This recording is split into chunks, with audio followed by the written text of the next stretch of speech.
Martin. Welcome to the show, Bob. Oh, thanks for having me. It's a pleasure to be here. It's my pleasure to have you on, mate. Can you tell people a little bit about yourself, please? Ha! Yeah. Well, 75 years, it's not such a little bit. but um, yeah, so I grew up in amusement parks and carnivals because my dad found that his path to what we call the American dream was through popcorn and cotton candy. Love that. So that was an interesting childhood. Never expected to become a lawyer, but strange set of circumstances got me there.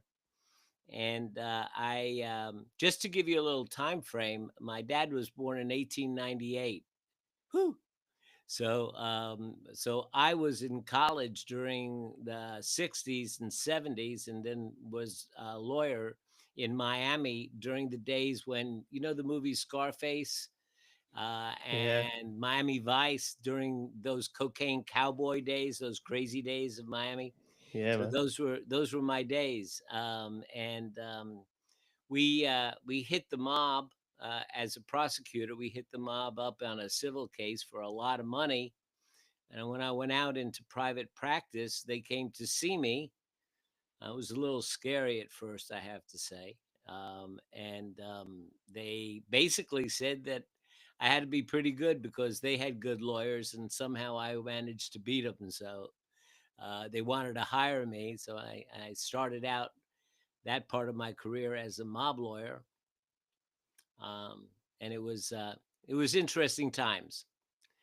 But later on, things were kind of falling apart personally. I was seeing a therapist, and turned out, again, it's like almost throughout my life there have been, and again, this is a little bit above my pay grade, and I don't know if the universe really conspires to make things happen in our lives or not, but it just seems like doors open for me here and there that were extraordinary. And one of the doors that opened for me was that my therapist was one of the main devotees, a student and the English language editor for a 72nd generation Taoist master from the Shaolin Temple, the Kung Fu Tai Chi temple. And I met him and immediately wanted to know what he knew. Just one of those people that, you just know they've got it together. And I studied under Master Ni for 6 years, and it changed my life. Yeah, it's quite an interesting change as well, isn't it? From from law into that kind of spirituality, and so that the two don't often. You wouldn't think of them going hand in hand, would you? You wouldn't, except that one of the things that I noticed even throughout my career, that the best lawyers are full of compassion and humor and understanding, and are in many ways non-judgmental. And you kind of have to be when you're representing child molesters and rapists and the like. You really do have to be a little bit non-judgmental to be able to deal with that. But the best lawyers really care. They really care about their clients, and so it's really not that big a jump as you might think. Yeah, well, when you think about it, I suppose that's the same for all walks of life, right? I mean, Hmm. the best people in all jobs and industries and ways of life are the people who actually care about other people and try to support and help other people. And if we all did that, the world would be a better place, right? Correct. One of my other great mentors, which was my father, he always used to say to me, "You just take care of your business, and your business will take care of you." You know, Devote yourself to that something greater than you, and you don't really have to worry about being taken care of. Yeah, yeah, and you see that a lot as well, Bob. Right? You see it in different guises. You see it in the spirituality side of things. You see it even people who teach in business and stuff. It's all about finding your why, finding that bigger purpose, something bigger than yourself, something that to follow, so something that is always there and always exists. Because if we just chase money, for instance, and then we get the amount of money that we want or the fast car or whatever it is, I think people who do achieve them things realize actually that's not what happiness is. Yeah, That's really. just and then you've kind of almost lost your purpose then to a degree as well. You know, your purpose needs to be bigger than materialistic things. It needs to be bigger than these just small goals, and it needs to be something that's kind of transcends all that really. Hmm. You know, there's a lot going on in my country now with the Trump administration and Elon Musk and all of that. But without getting into the politics of it, if you just ask yourself, do those two guys appear to be happy? And I would suggest that they're not. You know, when you go around thinking that the rest of the world are a bunch of victims and a bunch of people that only need to be scammed and controlled, eh, you don't feel very connected to much. And it's got to be, and of course, when you're ex- when you're telling a lot of things that aren't quite accurate and quite true, then you got to keep track of it all. Or and on some level, there's just a great deal of dissatisfaction there. And it's not something that I look forward to.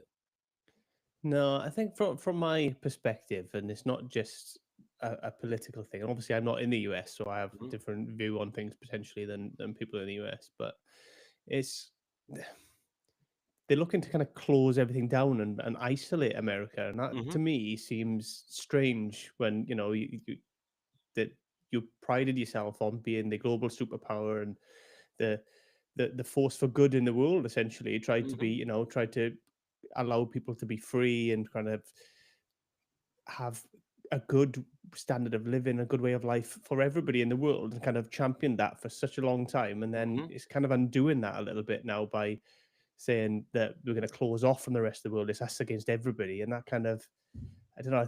It sends a bit of a message that doesn't sit well with me, really. No, it doesn't sit well with me either. And there's many, many, many of us that it doesn't sit well with. You know, if there are protests coming up and people are coming together, it's a funny thing. You know, so many people talk about bringing people together. Well, this guy is finally bringing people together in protest, bringing people together, you know, who are upset, and it's just terrible stuff. I coined a phrase uh, to describe how me and so many other of us who are upset with what's going on, I call it existential heartbreak.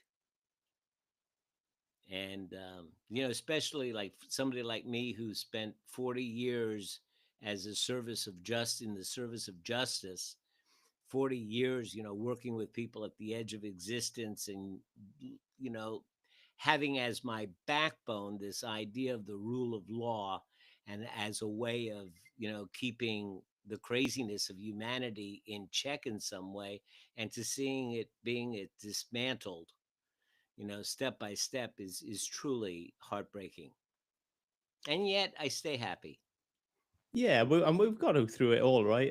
Yeah, Ultimately, these things were are out of our control to a massive degree, and we've got to keep doing the right thing and keep moving forward, right? Because if we don't yes, do that, then how can we expect other people to? that's right. That's right. But it does upset me though the way that and it's not just the US. It seems to be worldwide. There seems to be a massive divide where there's this polarity where it kind of pushes people apart, and politics does that a lot. The media does that a lot, and we should when we should all be coming together. And I'm not I'm talking even within the nations themselves. We should be coming together, not Hmm. kind of pushing apart. And it's horrible to see really when it's kind of this divide and conquer kind of approach. Yeah, yeah. But you know, the one thing that's important is to remember not to throw the baby out with the bathwater. You know, like take the media for example. You know, there's been so much out there with people trying to destroy faith and confidence in the media, and so much media and social media that is inaccurate that all of a sudden we throw all of the media out, and saying it's all trustworthy, but it's not. There are good media sources, You just have to be a little bit more discerning. Yeah, and I suppose it's difficult, and people need to be a bit wise to where Hmm. they consume their media and kind of where the sources are, what they come from. Hmm. Because there are a lot of stuff on social media specifically that's just scaremongering or nonsense that's put out, Oh which yeah, is yeah, yeah, yeah, upsetting. But yeah. me personally, I don't watch the news. I try to consume as little media as possible. I mean, it's difficult to ignore the big things; they get kind of shoved down your throat anyway because they're everywhere, and everybody's talking about them. But I try to avoid it. I stopped watching the news in 2016, Hmm. and my life's been better for it because it was just making me miserable. It's just honestly, it's just bad news, bad news, bad news, and it's constantly trying to divide people and push people, into two separate camps, and I'm not into that. Hmm. Hmm. No, I understand. I understand, and I would offer something, to that, because you are not. I mean, I teach on college campuses, and I've got 36 students in my business law class, and many of them have taken the same position. They don't follow the news and the like, and yet I find that they're very anxious. And sometimes I wonder whether that anxiety is like the kind of anxiety that you have before you go to the dentist. Because once you get to the dentist, you find out it's not as bad as you imagined. Um, and I worry about some of them that, without paying attention to what's going on in the environment around them and in the systems around them, do they start to become anxious about how bad it really is without knowing how it is, worried that what's going to hit them from behind the head when they don't know it, and the like. So, my suggestion, from my perspective, and as with meditation and the like, is to go ahead and become aware of what's going on, but at the same time, put some intentionality in bringing beauty into your life to balance it off. That's where I think we have a lost art. We don't intentionally, with the same kind of intentionality that we take care of our business obligations and our family obligations. I think we have an obligation to beauty. I think we have an obligation to awe, to, bringing those things into our consciousness that invigorate us and enlighten us and give us a chance to feel like there is good and worthiness, still in the world. But, that's just me. No, no, you're definitely right on that. We do need to. I think I'm terrible for it, and I think a lot of people I know are terrible for not not intentionally, enjoying, nature or the things that you enjoy, the things that are around us, the little moments in the day that that are positive things, and Yeah. we don't intentionally, you know, even when they happen on their own, we don't intentionally kind of celebrate them almost and enjoy it and take that time to just have that moment. We're too quick to push it past us and then just get on with something else because we're busy. We got other things to do. Hmm. Yeah, yeah. Yeah. So, one of the things that I've heard that the Irish say about emotions is not "I'm happy" and not "I'm sad" or not "I'm hungry," but they might say that sadness is upon me. And I kind of like that, because it distinguishes between identifying with the emotion that's passing through me, with the understanding that it will pass through me and it'll be replaced by something else. But for the moment, this is what I'm experiencing, and I kind of like that perspective. Yeah, I like that, and I think that's something that's quite similar to um, a practice that I use or have used in the past. At least I've not used it much recently, but I probably should. It's something called non-duality. I don't know if you know much about that, Hmm. Sure. but essentially that's that's again very similar. Is that emotions will kind of come and go and pass through you. You're the kind of the vessel, so you can be aware of them, but you don't have to kind of get dragged down by these things. You Sure. just be aware of it. You let it run its course, and you kind of focus on what you can control, and Hmm. just be at peace with where you're at. Sometimes Right. it's about just literally being in that moment. Not It's not about talking, not about doing stuff. It's just about just being. Yeah. Just being there. Hmm.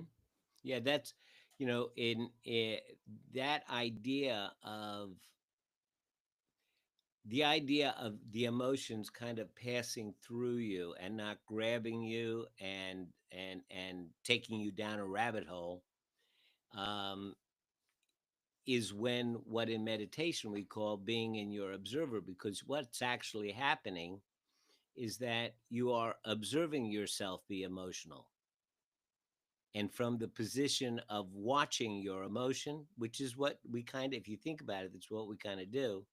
When you think of uh, that place of watching your emotion is a very stable, calm, stable place. And that's one of the things that we emphasize in teaching meditation, is how to become more connected to that place so that you can go there, especially in times of, strong emotion. Yeah, absolutely. Because it's so easy to just get caught up in these emotions, right? And get Mm, kind of dragged down if it's a negative emotion, or even the opposite, get overexcited and go too far the other way. hmm. Um, and it's that I don't know if I'd say it's a skill, but it takes a little bit of attunement to get to the point where you you can kind of allow these things to pass through you without overdoing it. And it's great to enjoy the positive emotions, but again, you don't want to overdo it. And Yeah, yeah, with the sad emotions, sometimes it's important that we feel that sadness, and we allow ourselves to feel it. sure. But again, we don't want it to destroy us, and it's getting that balance right. But I would go as far as saying, yes, it is a skill. It is a skill because we can learn it and we can practice it and we can get stronger at it. I mean, it's as much of a skill as lifting weights. As we lift weights and increase the time under tension and increase the amount of the weight, our muscles get stronger, and our ability to, skillfully manage our emotions and our thoughts also gets stronger the more we practice it and the more, we learn about it. And so I think it's a skill. Yeah, yeah. I mean, I did say it initially. I think it's a skill, but then I Yeah. wasn't sure, to be honest. But I suppose it is in a lot of ways. It's something that you can learn to get better at. I suppose that fits that category Hmm. Hmm. just fine. Hmm. Right, right. What kind of things do you do then, Bob, to kind of practice that kind of skill, I suppose, and develop that kind of ability to do that? Well, meditation for me has been, the path. It's not the only path, and certainly it's not for everyone.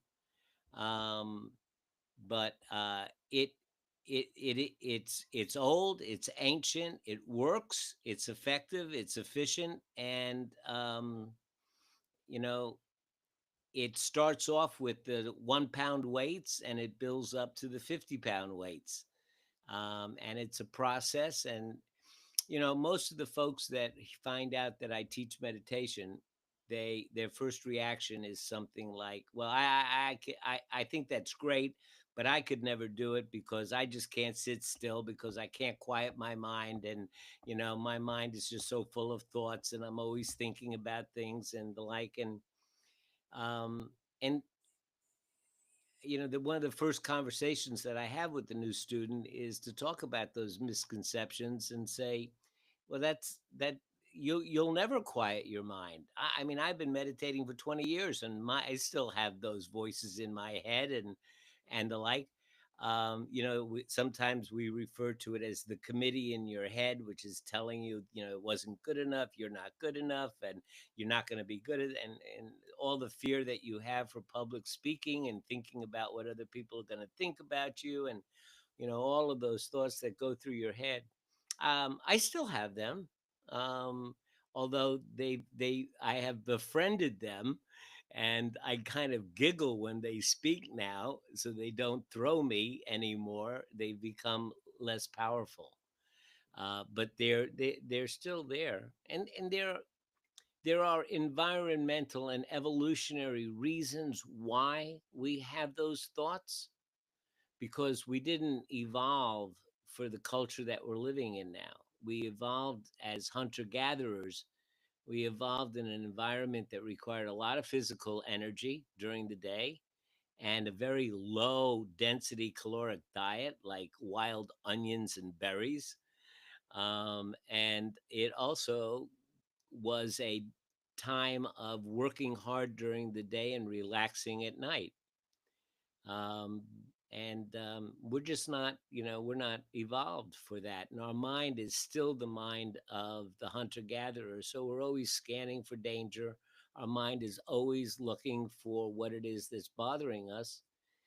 And unfortunately, these days, the danger is not a snake or a tiger. It's a deadline, or picking the kids up, or, am I going to be able to afford my, medicine this week?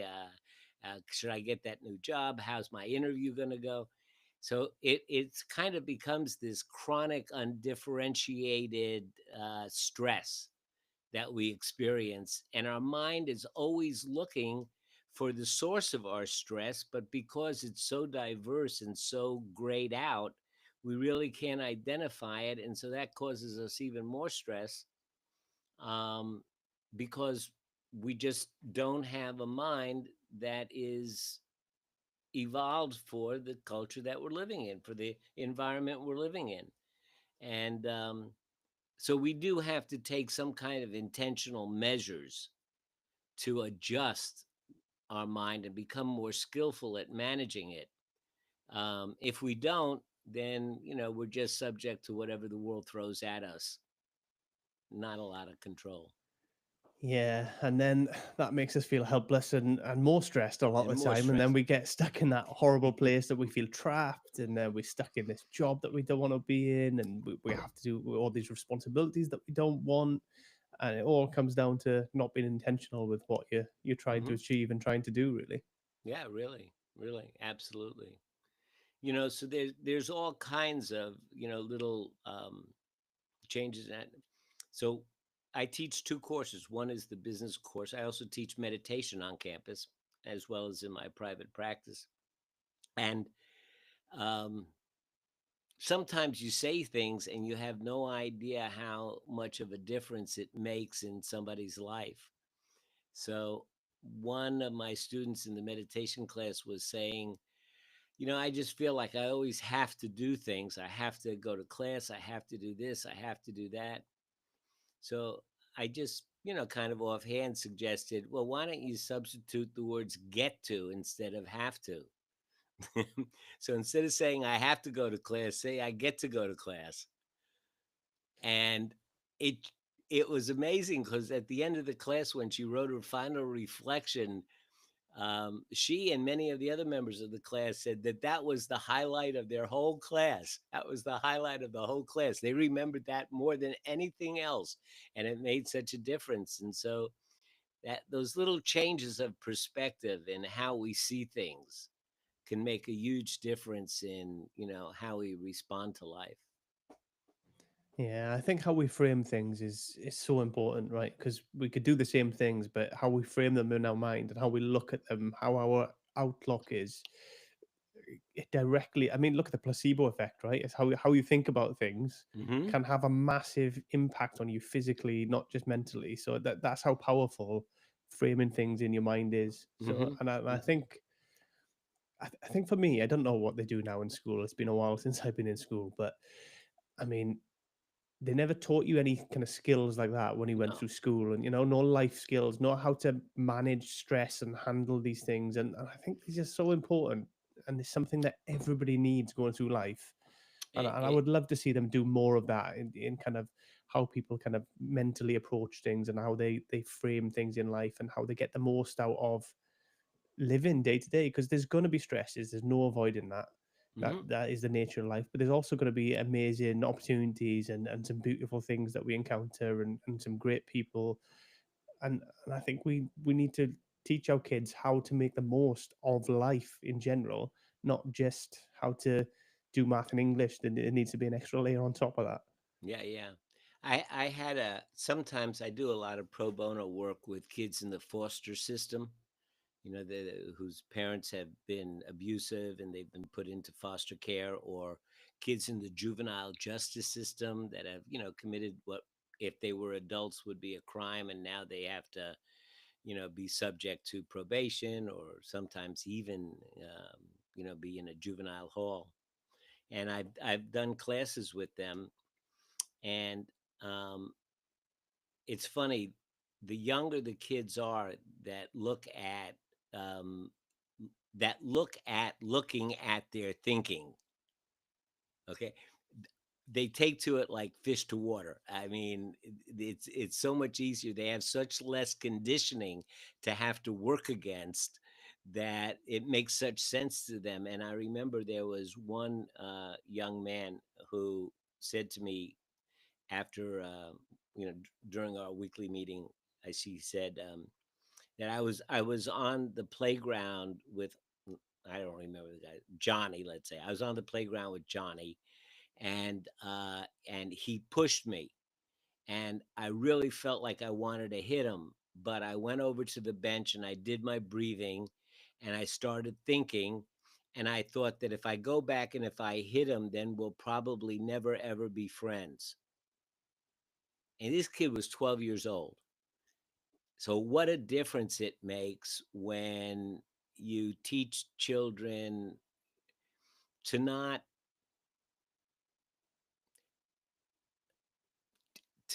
accept completely that their thoughts are true and accurate, but to examine them and seeing whether they're the result of an emotion or the result of something that somebody else told them, the conditioning, that's been imposed on them. If you can teach kids at a young age to really, be willing to examine their own thinking, uh, I think it'll make a huge difference. I think that it would change the world in one generation if that was what we did as a culture. Yeah, I can see that. I can see why that would have a massive impact. Teaching kids from a younger age to understand their emotional intelligence, essentially bringing that Hmm. up a level, and also understanding, having a bit of empathy for the other person, understanding, or maybe they've responded emotionally, and I can stop this escalating by controlling my emotions, and then I can reapproach it later on. And the sooner you learn that in life, the easier it is for relationships and for everything to grow and to develop, right? Yeah. Cognitive behavioral therapy, or CBT, is what probably turning out to be one of the most effective, um, most efficient, let me say, most efficient and effective therapies that are being used. And the whole principle of it is that when something happens to you, a thought occurs in your head, and that thought may last a fraction of a second. But what it leaves behind is an emotional response. And based on that emotional response, you create new thoughts, and those thoughts direct your action. And that action, of course, becomes something that occurs to the other person, who likewise has a very quick thought, which leaves them with an emotional reaction, which causes them to act. And then that act is an act to you. So you go around and around, and you create a circle of responses and reactions, which creates a story about what happened. And then that story gets stored in your database and forms the basis for your future thoughts. Um, but it is that thought that occurs, which often happens and is gone before we notice it, that is what's controlling, our reactions and responses. And so one of the things that meditation helps us do is it helps us catch the thought. And even, just CBT therapy on its own focuses on thinking back and says, what was the thought that came up? And then analyzing, looking at that thought and says, is it accurate? Does that make sense? More importantly, was it helpful? Um, and if we can catch that thought and we can look at it and perhaps change it, you can change your whole situation. Can I tell you a little story about this? Yeah, please do. Um, so when my son was growing up and he was in his mid teens, we played a game that I taught him, and the game was, whenever one of us expresses an initial thought about something, the other can start the game by challenging the thought and suggesting a different thought that could have come up. So we go out to Applebee's, which is a chain little restaurant, and sit down. And of course, the waitress comes over and she's all bubbly and nice. She says, "Hi, I'm going to be Janice and I'm going to be your waitress tonight. And I want to take care of you. And can I get you something to drink?" All sweet and everything. And as she's walking away, my son goes, she's really bucking for a tip. So game on, right? Game on. So I said, "Oh, yeah, now excuse me for this, but I mean, my kid was 16, so it was okay to say it." I said, so I said to him, "Yeah, well, maybe it's because she got some last night." Sorry for that. But, and then he goes, "Oh, game on, huh?" So he goes, "Yeah, well, maybe her parents just gave her a new car. Like maybe you might give me one." And I say, "Yeah, well, maybe, she just, her boyfriend just proposed to her." And so we're going back and forth with all of these hypotheticals, which might explain why she was acting and could have been the initial thought that might have come up. And then finally I go, "No, no, I know what it is. She just thinks I'm incredibly handsome." And he goes, "Yeah, but," I go, "No, no, game over. I'm going with that one. I'm going to stick with that one. I like that one. I want that one. Forget about it. Game over." So we went on throughout the meal with the assumption that what she was thinking was I was incredibly handsome. So we flirted a little bit, just a little bit, and she was great, and she was just a lot of fun during out the whole course, and took great care of us. And we left her a big tip, and I went out there feeling superb, and he was had a good time, and everybody had a wonderful time. If we had gone with the first thought that she was bucking for a tip, things would have turned out very differently. Absolutely. So we have that ability, to skillfully manage our thinking. Yeah, and it makes a huge difference, doesn't it? Because, like you say, Hmm. that t- turned into a positive experience. Whereas if you'd gone with the first thought, you probably would have been really irritated and thought, "Oh, they're just trying to get more money out of us," and you probably would have left less of a tip. You probably would have wanted to get out of there sooner. You wouldn't have engaged in conversation as much, and yeah, and it's just one thought Just one thought. just could have completely flipped that entire experience and Yeah. meal on his head. And the funny part about it is when you have that initial thought, you are convinced that it is true because it is your thought. I had it, I'm sure. You're convinced. If you don't think about it, it comes up like the truth and you don't even question it. Um, and I think that, it's helpful to question, not with Yeah, judgment, but there's something that we call in meditation, there's something we call childlike curiosity. You think of a kid in a park and he picks up a stone and he looks at it and he turns it around and it's got a couple of holes in it and throws it away, and he picks up a daisy and checks that out. That kind of childlike curiosity, if we can redevelop that in our lives, it turns, it's like an antidote to judgment. yeah, absolutely. And I don't know where in life, because like you say, all kids kind of have that, don't they? That's just natural instinct in children. I don't know where along the line that gets kind of stamped out of us, but Yeah. it almost definitely does get stamped out of us by It, life along the way, right? yes, it Uh, does. I don't know where that is. I don't know if that's school, if that's home life, if that's working, or if it's a combination of it all, just kind of pushing us down this one path Hmm. where it doesn't get rewarded, essentially. Yeah, yeah. Um, but But I'm not sure. again, if we're not even aware of it, then we have no access to it. But here, right now, in this podcast, your audience has now become aware of the phrase childlike curiosity. So now that they're aware of it, they can explain, they can explore it and maybe, make it a part of their lives. It it does make you a happier person. Oh, absolutely. And I've done a lot of kind of short form content creation lately on TikTok and stuff like that. And part of what I enjoy about that is the curiosity, the creativity, the chance to play around with things differently and explore different things and try different things. And Hmm. I really enjoy that. And I think that's something that you see a lot on kind of TikTok, and people do kind of enjoy that kind of content and enjoy those things, yet they don't kind of do it in their own life. They just kind of watching it, other people do it through a screen. Yeah. So you wonder, like, why? What is holding them back? What is restricting them? And generally, it has to do with judgment and their concern that other people's are going to either like or not like. They're going to be accepted or not accepted. They're going to be right or wrong.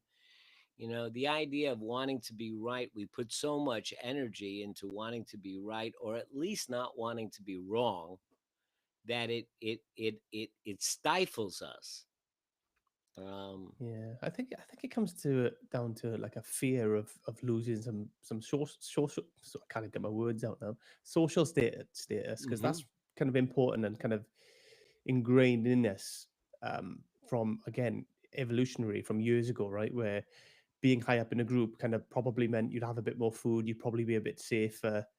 Whereas if you lower down the pecking order in a group when food was scarce or when there was other issues, then hmm we were at more risk. So naturally, we want to be high up in our perspective groups, hmm and that's kind of carried forward. But now, well, it doesn't really matter, to be honest. If some social group doesn't accept you, you can yeah. you'll be fine, or you can go into another social group. It just doesn't really matter. Yeah. And again, it goes back to we're just not the animal that was evolved for the environment that we're in. We were involved, evolved for something much more simple. Yeah, I mean, you look at how fast technology has developed. Hmm? Even just, I mean, when I was a kid in the kind of 90s, I mean, I didn't have a phone or nothing then. And now look at us, we can't I can't go anywhere without my phone now, and it's got everything. It's got my life on it. hmm Um, and there's so much that's just developed with AI and everything else, and it just accelerates so fast that there's no way that we can evolve quick enough to keep up with it at the minute. So, like you say, we do need to learn some sort of coping mechanisms. We need to have that kind of awareness of where we're at, what's going on around us, and how we can best look after ourselves in the modern world. Really. hmm Yep. And it's a challenge. Yeah, I have another expression, a term that I've kind of coined. I call it the work ethic of happiness. And it just goes again to that kind of intentionality that's necessary. You know, um, and brain science. It's interesting. Brain science is affirming, what the ancient scholars, the ancient wisdom teachers, the ancient folks, well, not just the ancient, I would say it goes, all of the wisdom teachers have always been teaching us, but brain science affirms that. And uh, can I chat with about that for a moment? Of course, yeah. Okay. So what we're finding is that there's these two systems that work in opposition of each other within the body. There's the sympathetic and the parasympathetic nervous systems, and they tend to be housed in a particular, each of them in a particular area of the brain. The sympathetic nervous system is what we normally call our fight flight stress response. The parasympathetic nervous system is what we call our rest and digest, our relaxation, our creativity, our connection, spiritual side. And they're both housed in different sides of the prefrontal cortex, right here in the front of the brain. And brain science has shown us that when the electrical activity on the right side of the brain is more active than the left side of the brain, we can be predicted to a very high degree of accuracy to be critical, caustic, self-judgmental, um, pessimistic, uh, all that kind of stuff, negative generally, see things from a negative view. When something good happens to us, we have a tendency to say it was just an accident. When something bad happens to us, we go, yeah, that's how life is. That's a person that has more going on the right side. Person that has more going on the left side thinks just the opposite. When something good happens, he goes, that's how life is. When something bad happens, it's an accident. They'll see the glass as half full. They'll be optimistic, cheerful, connected, mostly spiritual and the like, and they'll feel like they're connected to the people around them and have good social support. That's the sensation that they'll have. What brain science has taught us is that you cannot intentionally reduce the electrical activity on the right side of your brain, the stress response. You can't. It can't be done. Can't be done intentionally. What you can do is you can build up the electrical activity on the left side of the brain. And once that comes into balance, it tends to act as a governor on the stress response. It tends to mitigate it, to suppress, not to suppress it, but to at least balance it and control it. And so, the we do know that when you take a moment to relax, when you watch a bird feed, when you feel spiritual and connected, that your left side is just going. And so you want to have those experiences to balance yourself out. Yeah, it's a difficult one because I think we just often don't think about these things, and we're often just kind of slaves to our routine. We get into this routine and we just continue and just do the same things over and over because it becomes comfortable, right? It becomes Yeah, even if we're not happy and not enjoying it, it becomes a comfortable thing that we know what we're doing. We just do it on autopilot. It's like driving, right? It takes yeah, a while to get used to it, but then after a while, you just just do doing it. it on autopilot without even thinking. Hmm. Yeah. I was once 310 pounds, and when it was time for me to lose weight, um, it's hard to diet. It's hard to lose weight, and it's hard to go exercise. But my wife found this poem. It was called "Choose Your Hard," and she read it to me once. And after that, every time I said, I don't think I'm going to go to the gym today, she would read me that one part. And the one part said, it's hard to be out of shape and it's hard to exercise. Choose your hard. So it's hard to be enslaved by the world, and it's hard to take the time to break yourself out of it. Choose your hard. Absolutely, and I think that's so powerful, and I think I don't think I've heard that poem before, but I've heard people say things along the similar lines, and Uh-huh. it is true. There's no easy path, but Uh-uh.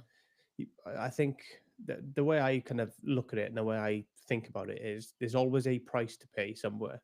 So we either pay the price up front with putting the work in and doing the effort, if it's from a physical point of view, for instance, we're putting the effort in and then we reap the rewards later on, or we take it easy now and relax and reward ourselves now, but then we pay the price later on down the line. And I think That's absolutely true. Yeah, when I talk to young folks, I often tell them the exact same thing. I said, in every life, there is going to be a certain amount of work that you have to do.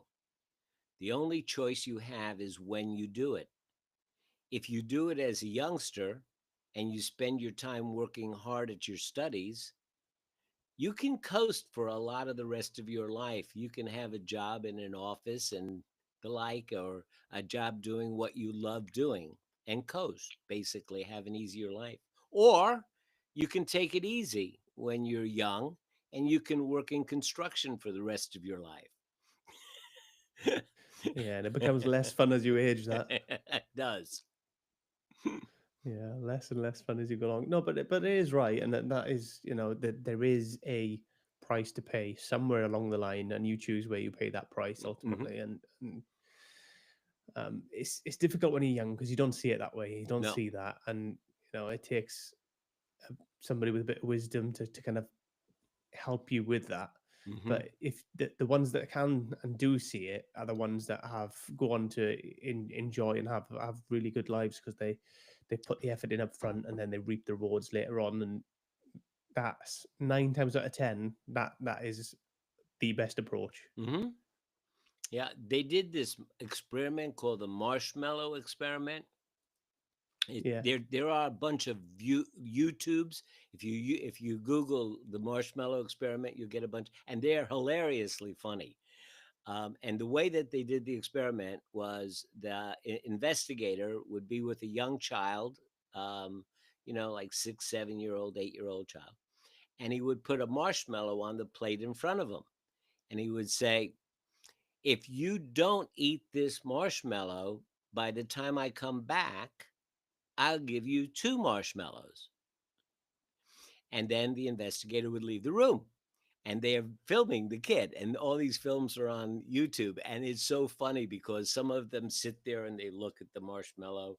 Sometimes they'll pick it up and smell it or just lick it a little bit. Others just grab it and eat it. Some of them get up and they pace back and forth like, oh my god, what am I going to do? It's just so hilarious what they do. But they tracked these kids for 30 years, and what they found is when that idea of putting off the immediate gratification for a later gratification was kind of inbred, if it was already there for some reason, I don't know whether it's genetic or learned. They didn't look at that. But if that was there at that young age, those kids wound up having happier marriages, better careers, being generally having a larger income and being more satisfied with life than the ones that ate the marshmallow right away. yeah, that definitely makes sense. I'm definitely would have shoved that marshmallow straight in my mouth probably. That was me as a child, definitely. But what can you do? Right, right. So do Yeah, you oh, are we frozen? yeah, I lost you for a second there, Bob. So do you have any questions for me? I do. Well, we Okay. haven't even touched on your book writing or your publishing or anything yet, Mhm. Bob.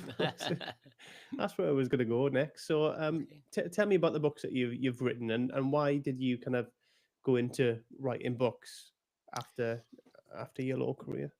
Well, one of them, the first book I wrote, which I'm so happy to say is, I mean, the whole publishing thing is a whole nother podcast to talk about how you get published. And whew.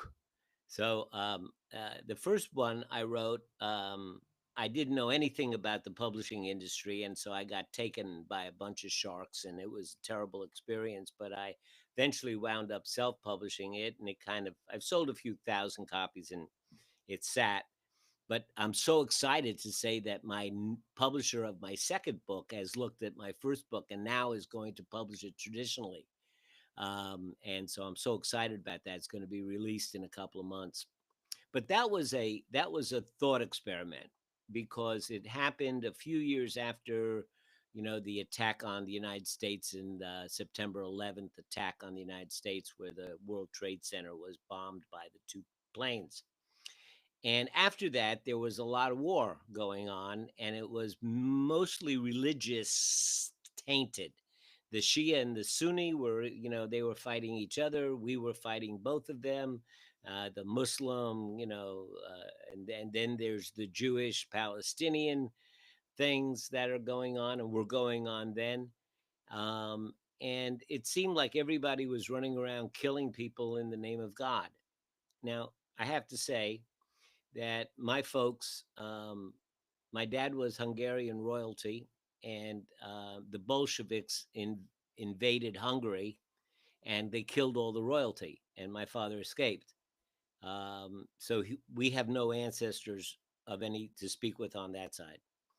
My mom was Roma Gypsies, and the Nazis wiped out all her ancestors, and so I have no ancestors on that side. So as a result, my folks came to the conclusion that there really wasn't much of a God that was worth worshiping. They weren't anti-religious; it was just non-religious. I grew up in a non-religious family. I never went to church. The amusement parks were their own kind of church, I suppose. Um, so I was curious about all of that, and I don't have any fixed idea of what God is or is not, or what heaven is. Although lately I think I've come to the conclusion that there is some kind of universal energy that is intelligent. But what it is kind of above my pay grade. But anyway, back then, in the early 2000s, I was thinking that, just as a thought experiment, if God, thought the way that we think, and if God spoke English, the way we do, he might be looking down at all these people killing in his name and say, yeah, I don't know. Man, not exactly what I intended. Um, and he might think that this might be a good time to make his presence known and say, yeah, my real intention is that you guys live together in harmony. So, how could I make that happen in a way that would work as a thought experiment? So, I brought God down in the little ticker tapes at the bottom of your television, messages from God. You're all my children. Your actions have consequences. You should live in harmony. I created a paradise. Don't blow it. Uh, so all these messages from God started to appear, in the little ticker tapes. And at first, all my characters think that it's a hoax, but over time, it becomes more and more things are happening that lead us to believe that it's not a hoax. My characters all have deep flaws in it, and it's really not so much a religious book as it is a book of kind of a psychological thriller, asking what kind of flaws do we have that actually are redeemable, and if God became a question of fact instead of a question of faith, would we listen anyway? I mean, there are so many religions, so many people that claim to be religious that don't follow the tenets of their religion. You think of the people that have no conscience about dumping cancer causing things in the river that flows downstream and is poisoning their fellow human beings. How can they do that if they claim that, they're religious, they claim to be Christian, or they claim to be, godly people, and they're doing that? How can they do that? And if God came down, would they stop, or would profit be more important? Those were the questions that I had in my mind, and so I wrote the novel, to explore that. And of course, I won't tell you, how the world winds up as a result of God showing himself. But each, some of my characters redeem and some don't. And so that was my first book, and it came about because of that. and because of my curiosity about religion and belief and faith. You know, because I see that for some people their faith is very important to me, and they do everything they can to follow it. And other people, it's only words, means nothing to them. Um, my other book was a whole different situation because, as I mentioned, I grew up without a religion. My first introduction was Taoism, which is like a sister of Buddhism. And then I moved to North Carolina. There's not a lot of Taoists here, so I started attending Buddhist practices. And like I say, my 6 years with Master Ni was transformational. And I will tell you this, that working with Master Ni and doing the practices, there came a time, and I know this might sound a little weird or woo-y, but it is true, that I actually felt my heart open. And it is a physical sensation when that happens. There's something that occurs. And after that, um, you understand that the function and purpose of your life is to ease suffering. So when I came to North Carolina, I devoted myself to only taking care of indigents and, I guess, what Jesus would refer to as the least of these. And that's what my life was about since, since 1988. Um, so I was I was a different person than the one that married my wife. So my wife, that marriage ended. Um, I married my current wife, who was a Bible literalist, what we call a Southern Baptist. And Southern Baptists have the reputation of being uh, fire and brimstone. And if you don't follow, if you're not saved by Jesus, you're going to spend, eternity in hell. And you'll be given eternal life if you do. And they believe the stories of the Bible literally, and very conservative Christian. And she was a Southern Baptist. I call her now, she's a recovering Southern Baptist. Um, but she is a Bible literalist. And so she thought that all my, Buddhism and Taoism was pretty weird, but she recognized in me a certain set of values which were akin to hers. And I recognize in her that she is a saint. If she sees somebody that is in need, she'll move into it. Um, without any question. I mean, obviously, this person needs something, and I can do something to help them. Of course, I'm going to do that. There's not even a debate with her. And then if somebody applauds her for it, she doesn't understand why she's being applauded, because obviously it needed to be done. She's just that kind of person. And in Buddhism, we would call her a bodhisattva or a saint. And so we met on our values, but she, like I said, thought my stuff was kind of weird, and I didn't understand, the science of her belief. Can accept that the world was only 4,000 years old and those kinds of things. So as far as our cosmologies went, we were quite different. Um, Yeah. so what I did is that in Taoism, the seminal book is called the Tao Te Ching, which is the classical book of the way of virtue, and it's a blueprint for how to live life. It's a owner's manual for being human, and it's written in 81 very short little paragraphs uh, called chapters. So I started taking them and seeing if I could reimagine them in Christian terminology, looking for the same lesson in the Bible and then using the biblical references to convey the same ideas. And as I did it, I read it to her and she blew her away. She goes, "So that's what it is that you believe?" Yeah, I said, "Yeah, let me see the original text." So I would show it to her and she goes, "Oh, this not so weird." So eventually I reimagined all the 81 chapters, and a publisher found out about it and reached out to me and said, "We'd like to publish it." And certainly they did. Um, and here it is. So I notice the title of the book is I Am the Way, because the word Tao means the way. So maybe Jesus was saying, I am the way. I don't know, maybe. But anyway, so that contains my 81 reimaginings of the Tao, as well as the original text of the Tao for comparison. And so that was published. And now they said, well, let me see your original novel. And I showed it to him. He said, well, let's publish that too.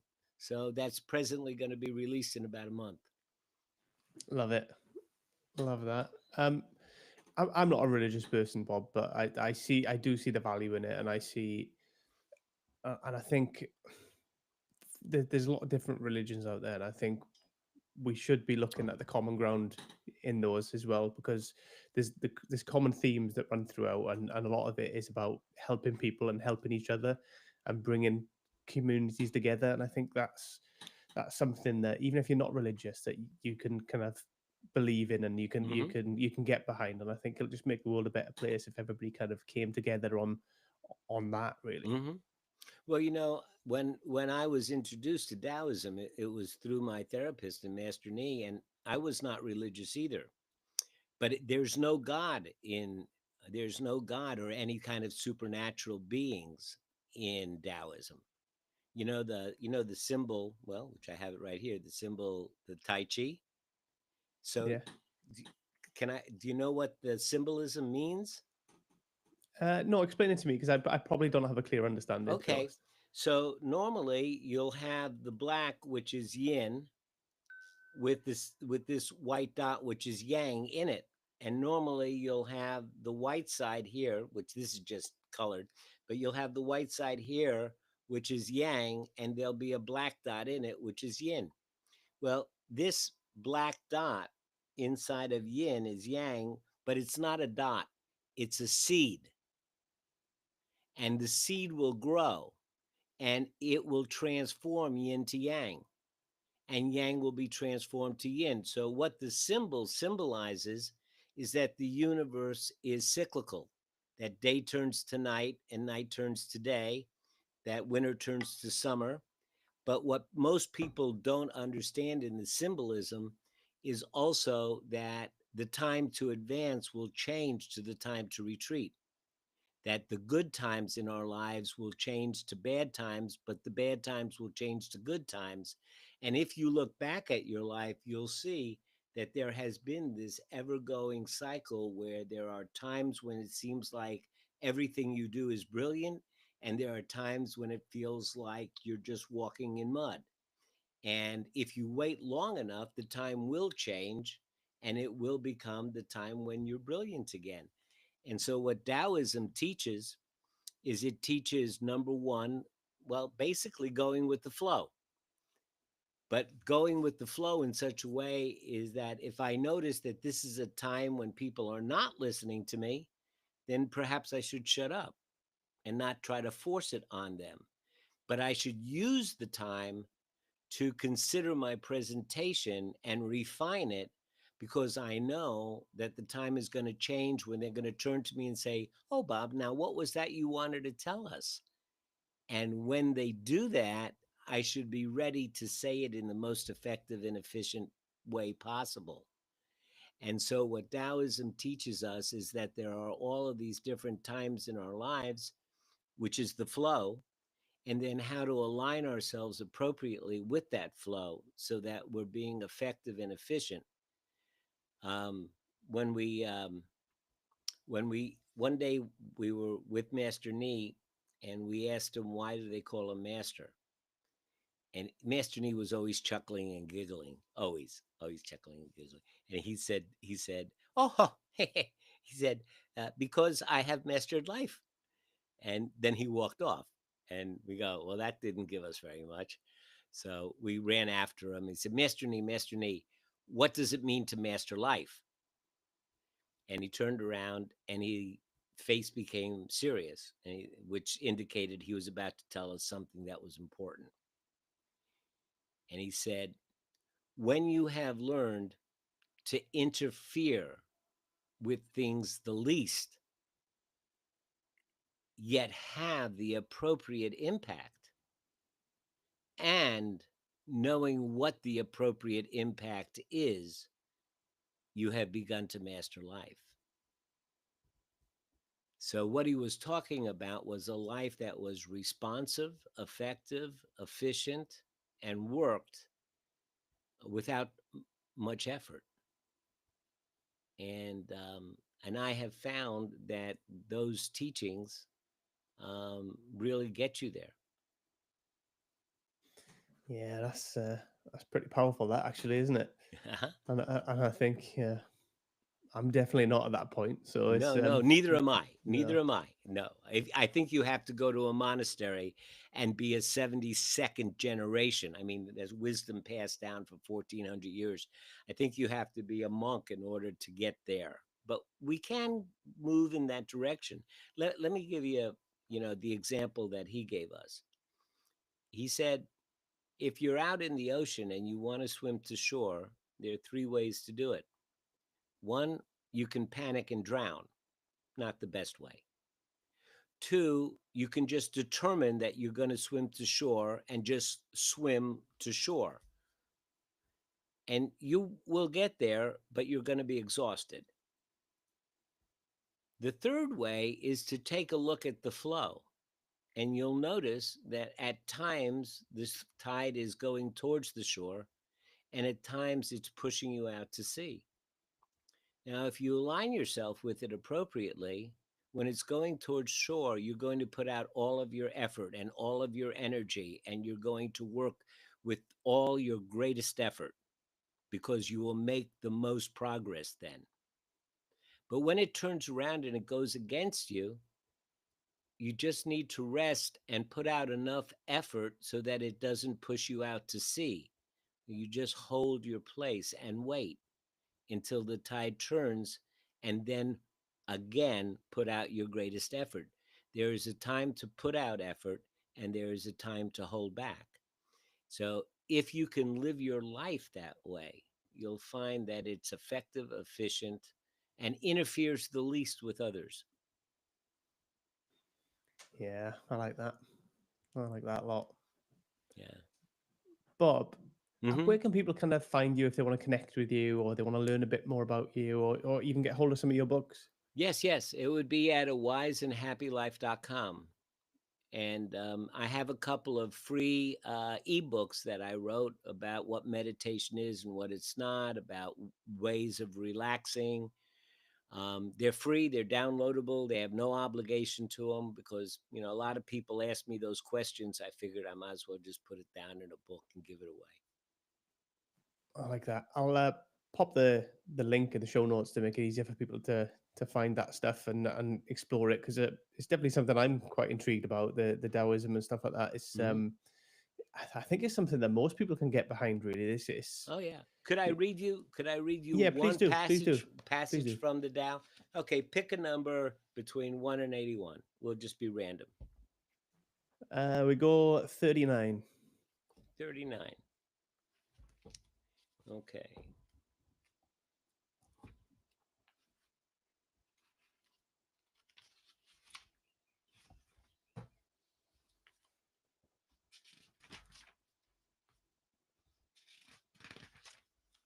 39.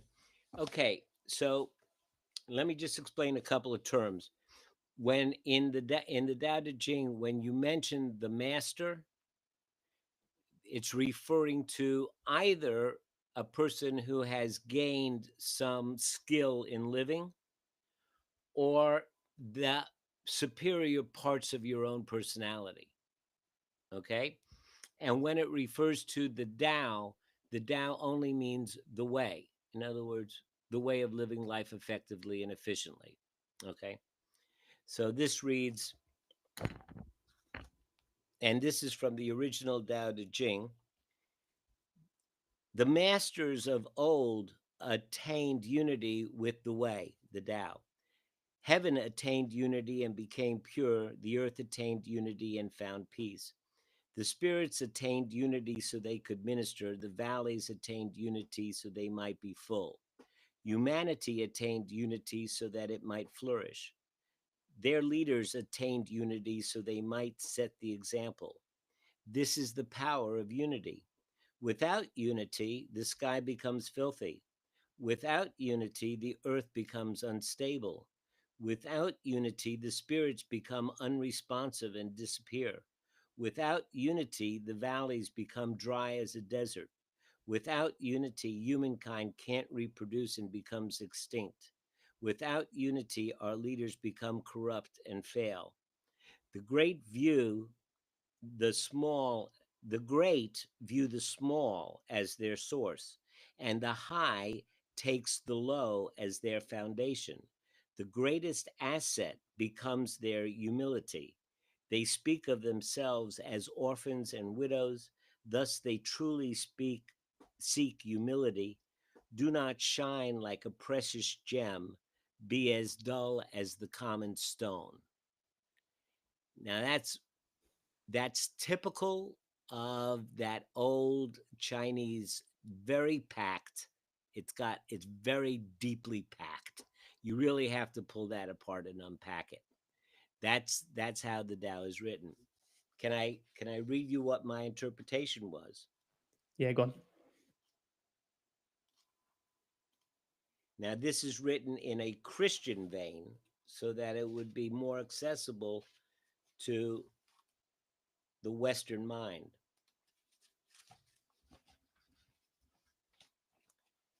And the chapter title that I gave it is Better to Honor a River Rock Than a Golden Calf. You get that a lot quicker, right?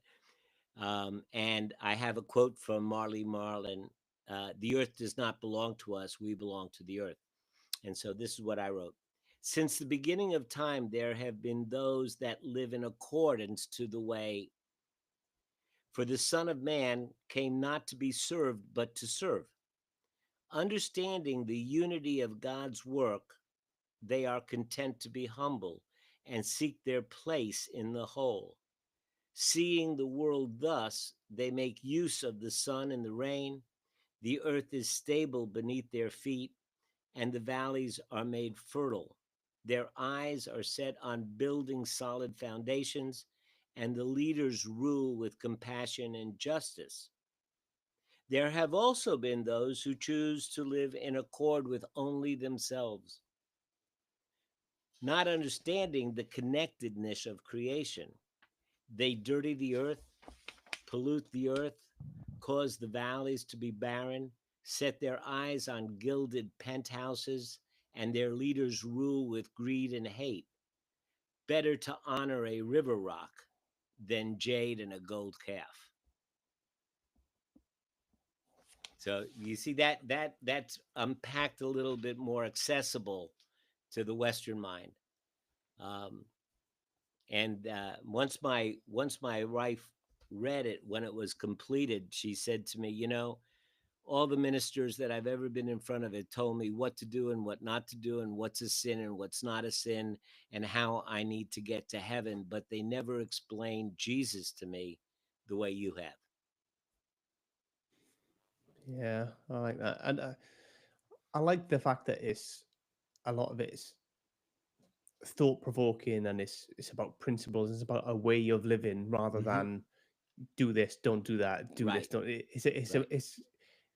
It's a more holistic approach. It's a more it's a broader approach that you can apply to more things rather than being specific Mm-hmm. about certain things, right? That's the whole thing. I am so honored these days to be getting letters from all over the country, and mostly what the letters say is, I left the church because I'm gay. I left the church because they didn't like the way I thought. I left the church because I didn't believe the way they wanted me to believe. And when I left the church, I also left my relationship with the divine. And in reading your book, I have been able to reestablish that. Thank you. And so that's just great. I believe that there is some universal intelligence, even if it is nothing more than the fact that our individual intelligence are somehow connected through the ether that we live in. I mean, it's all above my pay grade. I don't know, but there have been too many things that have happened in my life that have been more than just coincidental. And it's, it's, it, there are things in life like when you watch a sunset, you are immediately drawn to it. Yet at the same time, what you don't understand is that looking at the sun and soaking up those very red rays fill you with vitamin D and are literally good for you physically. Why is it and how did it come to be that we are emotionally attracted to something which makes a difference to our physical bodies like that? It just seems to me that there is an intelligent design. you know at least that's my current working hypothesis. I don't know that I have a particular belief in anything, but I do have. That's what I call it. It's my current working hypothesis. This is what I believe right now, and let's see if it works. Yeah, and I think is, I suppose, as well, having questions about stuff Uh-huh. is a good thing anyway, right? Just to Hmm.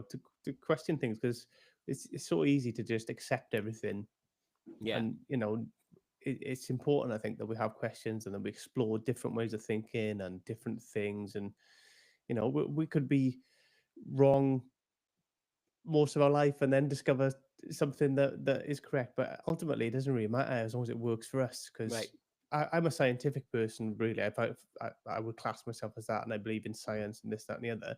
However, we believe certain things in science that we've kind of proven until they're disproven, and then it becomes something else as well. It's a very similar thing. It's not that different in the thinking changes over time. Over We learn more, we discover things, but we only discover things by asking more questions Hmm. Hmm. and challenging the norms. Another little story. So I went to New York with my wife Connie, the Bible literalist, and we went to the Museum of Natural History.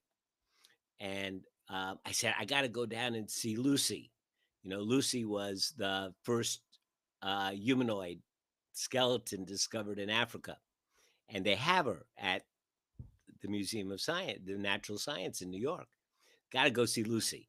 So we go in, and there is the sign that says the Hall of Evolution. And she goes, "Are we going in there?" You know? And I said, "Yeah, yeah, come on, come on, come on." So there is this mural on the wall that stretches for dozens and dozens of feet, and it starts down at that end with a little amoeba, and the amoeba turns into a little creature, and then the creature gets up, it's a salamander, and it goes all the way up, and finally we get the progression of humanoid species until we have man, the Cro-Magnon man and the Homo sapien walking here. And she looked at Lucy for a minute, and then she turned, and then she looked at this wall, and she looked at it, and she walked all the down to one end, and she looked all the way down, and then she came to the primates and stood there, and she was transfixed by it. And I just let her sit as long as she wanted, and then she just turned around and said to me, "Okay, let's go." And we left. And honestly, we've never spoken about it, but after that, I noticed that the way that she saw a lot of different beliefs that she had previously held started to shift. But we don't talk about it because she goes, "That, Bob, this has worked for me all my life, and, I'm not a guy to go change it now." And it works for her, and I love her, and she's a saint, and there's nothing about it that interferes with anything. So God bless. Yeah, absolutely. And ultimately, if it works for you in your life and it Hmm. brings you joy, and um, well, is it doing anybody any harm? No. Well, why do people need to challenge that? Ultimately, you don't, do you? Um, as I suppose it's only an issue when, like you say, we go back to what we talked about earlier, when people are kind of using religion as a tool to do terrible things, really. Hmm. And that's when it becomes a big issue. Yeah. If people are just living their life by their religion, whatever religion that may be, then great for them. As long as that's bringing them joy and they're living in a way that's not harming others, then that's fantastic. Hmm. Bob, I'm very conscious I've taken up a lot of your time, so Oh, I'm going to bring this to a close. okay. But before I do you have any kind of final thoughts or messages that you want to share with people? Um, yeah, there's three things I would say. One is that you're not your thoughts. You're not your thoughts. You're so much more. You have no. You can't even imagine how much more you are than your thoughts. So you're the creator of your thoughts, and you have the freedom to create whatever thoughts you want to. It may take a little time. It may take a little skill, but you're not your thoughts. Um, yeah, that's it. I concur, and I completely agree with that. You're not your thoughts, and it's just stuff that's passing through you essentially, and you can choose what you do with that, whether you hold on to it or whether you let it pass through and have a different thought and wait for a more positive one, or kind of be a bit Yeah. more Wait. Wait. intentional and in creating those positive Mhm. thoughts. There is one more thing. I think that the purpose of life is to be happy. And I think that all the great wisdom teachers, starting with Confucius and Buddha, starting with the ancient emperors and the shamanistics, and going all the way through Martin Luther King and Mandela and Gandhi and Jesus, everybody thinks that they came here to try to make you a better person and make the world a better place. And I don't think that that was their function. I think their function was because they want us to be happy.